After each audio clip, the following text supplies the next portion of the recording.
바이든이 미국 대통령이 될 경우 평화협정은 사라지고 북한의 도발이 늘어나게 될 가능성이 매우 높다.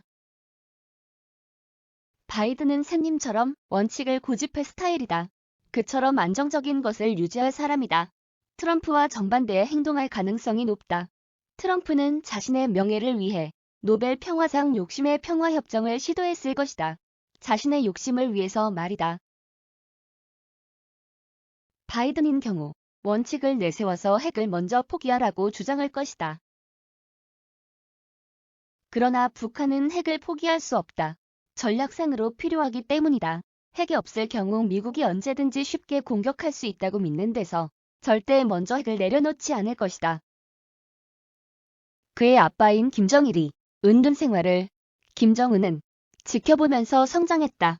그렇게 아빠인 김정은이 핵을 원했던 이유가 자신들이 목숨과 연결되었다고 굳게 믿는데 존재한다.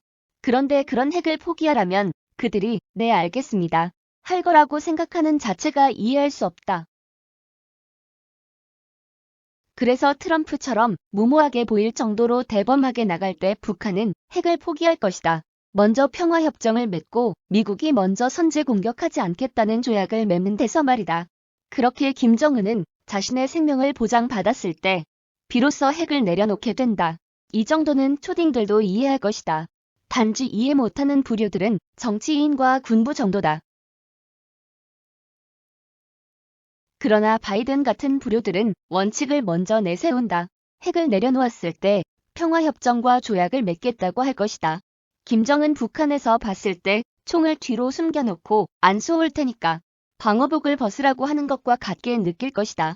그처럼 방어복을 벗는 순간 총을 쏘을 것이라고 믿는 데서 김정은은 절대 먼저 핵을 포기할 수 없는 이유다. 그렇게 대화와 협정은 멀어지게 될 때 북한은 도발이란 카드를 꺼내들게 될 것이다. 여기서 도발에 너무 과하게 겁먹는 사람들이 이외로 많다. 곧 전쟁이라도 일어날 것처럼 말이다. 전쟁은 승률이 50% 이상 확신이 존재할 때 일어나게 된다. 그러나 북한이 전쟁에서 이길 확률은 제로다. 그러므로 북한이 먼저 전쟁을 일으킬 가능성은 존재하지 않는다. 오히려 전쟁이 일어날까봐 두려워하고 있다. 그래서 체제 보장과 평화협정을 원하는 것이다. 북한의 도발에서 언제나 그렇듯 군부와 정치인들은 호들갑을 떤다. 그렇게 국민들을 불안 속으로 밀어넣는다. 그래야 군부에게 방위비란 목적으로 천문학적인 돈이 들어오게 되며 정치인들에겐 투표에서 표가 보장되기 때문이다.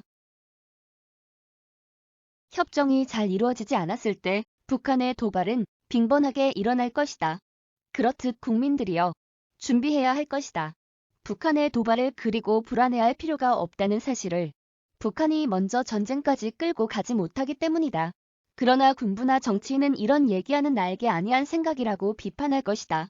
왜냐면 그들에게 들어가는 방위비와 선거표가 직접적으로 연결되어 있기 때문이다.